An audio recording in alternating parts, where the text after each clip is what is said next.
السلام علیکم دوستو۔ قصہ گوز ایک سفر ان کہانیوں کا جو صرف سنی نہیں جاتی، محسوس کی جاتی ہے۔ کچھ ایسی کہانیاں ہوتی ہیں جو وقت کے ساتھ دھندلا جاتی ہے، لیکن ان میں ہوتی ہے راہ کی گہرائی، جذبات کا طوفان اور سب سے بڑھ کر سبق۔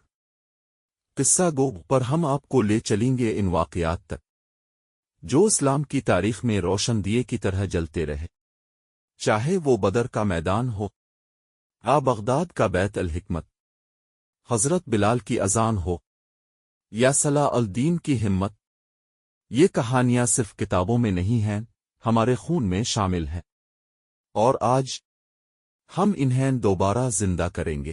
چینل کو سبسکرائب کریں، ویڈیو کو لائک کریں، اور کمنٹس میں لکھیں آپ کس قصے کا انتظار کر رہے ہیں۔ ملتے ہیں اگلے ایپیسوڈ میں ایک نئے قصے کے ساتھ۔